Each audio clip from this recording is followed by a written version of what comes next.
Sri Sai Satcharita, Chapter 5. This chapter relates to Baba's return with Chand Patil's marriage party, welcomed and addressed as Sai, contact with other saints, his dress and daily routine, and the story of the Padukas. This chapter is also about wrestling bout with Mohdin and change in life, turning water into oil, the pseudo Guru Jawhar Ali.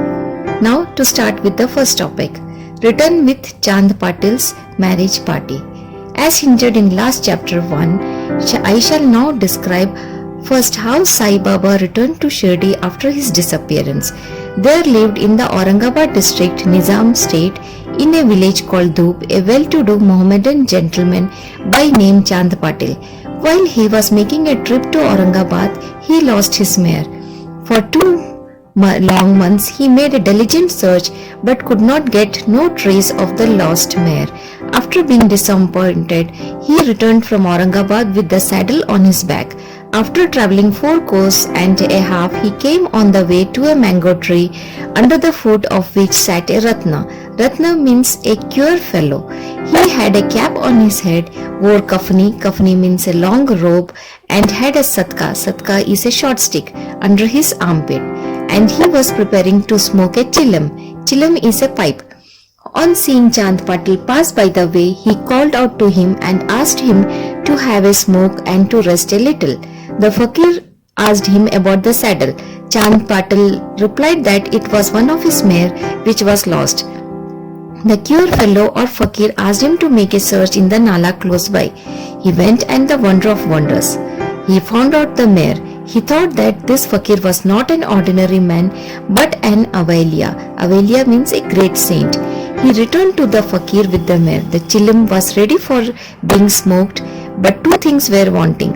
First was the fire to light the pipe, and the second, water to wet the chapi. Chapi is a piece of cloth through which smoke is drawn up. The fakir took his prong and thrust it forcibly into the ground, and came out a live burning coal, which he put on the pipe. Then he dashed the satka on the ground, from whence water began to ooze. The chapi was wetted with that water, was then wrung out and wrapped round the pipe. Thus everything being complete, the fakir smoked the chilam and then gave it also to Chand Patil.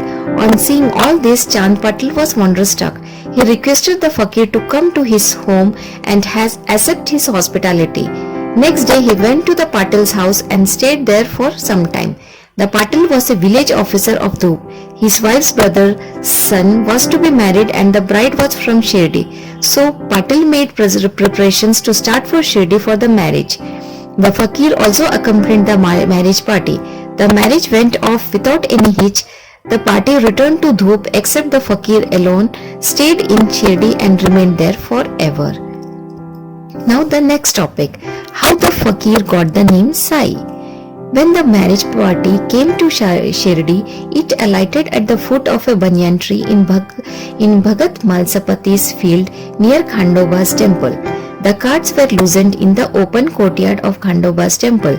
The carts and the members of the party descended one by one, and the fakir also got down. Bhagat Malsapati saw the young fakir getting down and accosted him. Ya Sai. It means welcome Sai. Others also addressed him as Sai, and thenceforth he became known as Sai Baba. Next topic, contact with other saints. Sai Baba began to stay in deserted masjid. Masjid is a mosque. One saint named Devidas was living in Shirdi many years ago before Baba came there. Baba liked his company. He stayed with him in the Maruti temple in the Chavdi and sometime lived alone. Then came another saint by name Jankidas. Baba spent most of his time in talking with him, or Jankidas went to Baba's residence. So also one Vaishya householder saint from Puntambe by name Gangagir always frequented Shirdi. When he first saw Sai Baba carrying pitchers of water in both hands for watering the garden, he was amazed and said openly, "Blessed is Shirdi that it got this precious jewel. This man is carrying water today. But he is not an ordinary fellow. As his land, that is Shirdi, was lucky and meritorious, it secured this jewel. So also one famous saint by name Anandnath of Yavla Mutt, a disciple of Akalkat Maharaj, came to Shirdi with some Shirdi people. When he saw Sai Baba, he said openly, "This is a precious diamond in reality. Though he looks like an ordinary man, he is not an eager. Eager is a type of ordinary stone, but a diamond.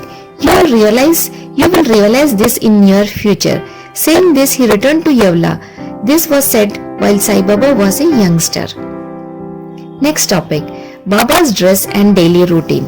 In his young days, Sai Baba grew hair on his head, never had his head shaved. He dressed like an athlete. When he went to Rahata, that is 3 miles from Shirdi, he brought with him small plants of marigold, jai and jui, and after cleaning he planted and watered them. A devotee by name Vaman Tatya supplied him daily with 2 earthen pitchers. With this, Baba himself used to water the plants. He drew water from the well and carried the pitchers on his shoulders. In the evening, the pitchers were kept at the foot of the neem tree. As soon as they were placed there, they were broken, as they were made of raw earth and not baked. Next day, Tatya supplied 2 fresh pitchers. This course went on for 3 years, and with Sai Baba's toil and labor, there grew a flower garden. On this site at present stands the big mansion Samadhi Mandir of Baba, which is now frequented and used by so many devotees. Next topic, the story of Padukas, that is footprints under the neem tree. A devotee of Akalkot Maharaj by name Bhai Krishna Ji Ali Bakkar worshipped the photo of Akalkot Maharaj. He once thought of going to Akalkot, which is in a Sholapur district, taking the darshan of Padukas of the Maharaj and offering his sincere worship there. But before he could go there, he got a vision in his dream. Akalkot Maharaj appeared in the vision and said to him, "Now Shirdi is my resting place. Go there and offer your worship." So Bhai changed his plan and came to Shirdi, worshipped Baba, stayed there for 6 months and was happy. As a reminiscence of this vision, etc., he prepared the Padukas and installed them on an auspicious day of Shravan Shakha 1834, that is 1912 AD, under the neem tree with due ceremonies and formalities conducted by Dada Kelkar and Upasni. One Dikshit Brahmin was appointed for worship and the management was entrusted to devotee Shagun. Next topic, complete version of this story. Mr. B.V. Dev, retired Mamlatar of Thana and a great devotee of Sai Baba, made enquiry about this matter with Shagun Meru Naik and Govind Kamlakar Dikshit and has published a full version of the Padukas in Sai Leela, volume 11, number 11, page 25. It runs as follows. In 1834 Shaka, that is 1912 AD, one Dr. Ramarao Kothare of Bombay came to Shirdi for Baba's darshan. His compounder and his friend Bhai Krishna Ji Ali Bakkar accompanied him. The compounder and Bhai became intimate with Shagun Meru Naik and G.K. Dikshit. While discussing things, these persons thought there must be some memorial of the fact of Sai Baba's first coming to Shirdi and sitting under the holy neem tree. They thought of installing Baba's Padukas there and were going to make them of some rough stones. Then Bhai's friend, the compounder, suggested that if this matter be made known to his master Dr. Ramarao Kothare, who would prepare nice Padukas for this purpose, or liked the proposal, and Dr. Kothare was informed of it. He came to Shirdi and drew a plan of the Padukas. He went to Upasni Maharaj in Khandoba's temple and showed him his plan. The latter made many improvements, due lotuses, flowers, conch, disc, man, etc., and suggested that the following shloka regarding neem tree's greatness and Baba's yogi powers be inscribed. The verse was as follows. Sadha nimba vrikshasya muladi vasat sudha shravinam tiktamapi apriyam tam tarum kalpa vrikshadikam sadhayantam namamishwaram sadgurum sainatham. Upasni's suggestions were accepted and carried out. The Padukas were made in Bombay and sent to Shirdi with the compounder. Baba said that they should be installed on the Purnima, that is the 15th of Shravan. On that day at 11 am, G.K. Dikshit brought them on his head from Khandoba's temple to the Dwarka Mai. in procession.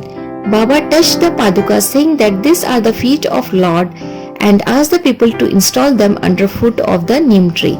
A day before, one Parsi devotee of Bombay named Pasta Shet sent rupees 25 by money order. Baba gave this sum for the installation of the Padukas.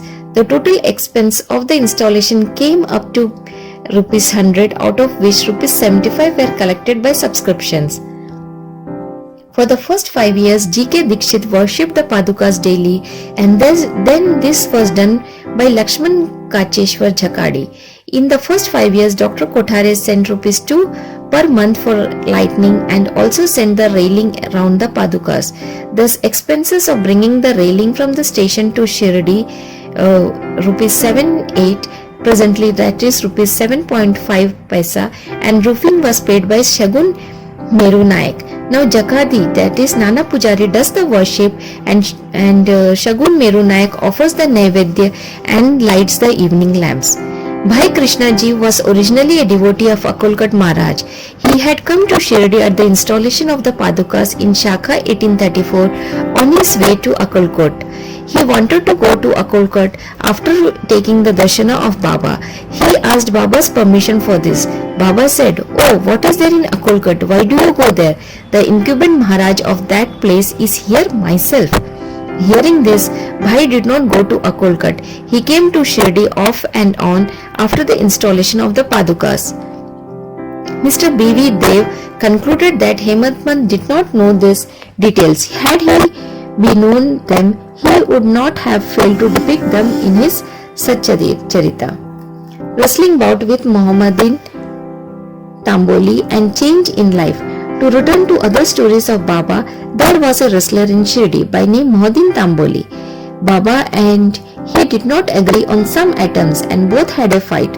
In this, Baba was defeated. Thenceforth, Baba changed his dress and mode of living. He donned kafani, wore a langot and covered his head with a piece of cloth. He took a piece of sackcloth for his seat, sackcloth for his bed, and was content with the wearing torn and worn out rags. He always said that poverty is better than kingship, far better than lordship. The Lord is always there, is always brother of the poor. Gangagir was also very fond of wrestling. While he was once wrestling, a similar feeling of dispassion came over him, and at the proper time he heard the voice of an adept saying that he should wear out his body playing with God. So he too gave up samsara and turned towards God realization. He established a mutt on the banks of the river near Puntambe and lived there with the disciples. Sai Baba did not mix and speak with the people. He only gave answers when he was questioned. By day he always sat under the neem tree, sometimes under the shade of a branch of a babul tree near the stream at the outskirts of the village. In the afternoon, he used to walk at random and go at times to Neemgaon. There he frequented the house of Bala Sahib Dengale. Baba loved Mr. Bala Sahib. His younger brother named Nana Sahib had no son, though he married a second wife. Bala Sahib sent Nana Sahib for taking darshan of Sai Baba, and after some time, with his grace, Nana Sahib got a son. From that time onwards, people began to come in numbers to see Sai Baba, and his fame began to spread and reached Ahmednagar. From thence, Nana Sahib Chandorkar and Keshav Chidambar and many others began to come to Shirdi. Baba was surrounded by his devotees during day and slept at night in an old and dilapidated masjid. Baba's paraphernalia at this time consisted of a chilim, tobacco, a tumral, that is a tin pot, long flowing kafni, a piece of cloth around his head, and a satka which he always kept with him. The piece of white cloth on the head was twisted like a matted hair and flowed down from the left ear on the back. This was not washed for weeks. He wore no shoes, no sandals. A piece of sackcloth was his seat for most of the day. He wore a kupin, that is a waistcloth band, and forwarding of cold, he always sat in front of a dhuni, that is the sacred fire, facing south with his left hand resting on the wooden railing. In that dhuni he offered an oblation, egoism, desires and all thoughts, and always uttered Allah Malik, that is God is the sole owner. The masjid in which he sat was only of 2-room dimensions, where all devotees came and saw him. After 1912 AD, there was a change. The old masjid was repaired and a pavement was constructed. Before Baba came to live in this masjid, he lived for a long time in a place, Takia, where wore his with gungur, that is small bells on his legs. Baba danced beautifully, sang with tender love. Now the next topic, turning water into oil. Sai Baba was very fond of lights. He used to borrow oil from shopkeepers and keep lamps burning the whole night in the masjid and temple. This went on for some time. The Baniyas, that is the local shopkeepers who supplied oil gratis, once met together and decided not to give him oil. When, as usual, Baba went to ask for oil, they all gave him a distinct no. Unperturbed, Baba returned to the masjid and kept the dry wicks in the lamps. The Baniyas were watching him with curiosity. Baba took the tumbler, which contained a very little drops of oil, put water on it and drank it and forced it fall in the container. After consecrating the tin pot in this way, he again took water in the tin pot and filled all the lamps with it and lighted them. To the surprise and dismay of the watching Baniyas, the lamps began to burn and kept burning the whole night. The Baniyas repented and apologized. Baba forgave them and asked them to be more truthful in future. The next topics, the pseudo Guru Jawhar Ali. 5 years after the rustling bout mentioned above, one fakir from Ahmednagar by name Jawhar Ali came to Rahata with his disciples and stayed in Bhakal, that is the spacious room near Veerbhadra temple. The fakir was learned, could repeat the whole Quran and had a sweet tongue. Many religious and devout people of the village came to him and began to respect him.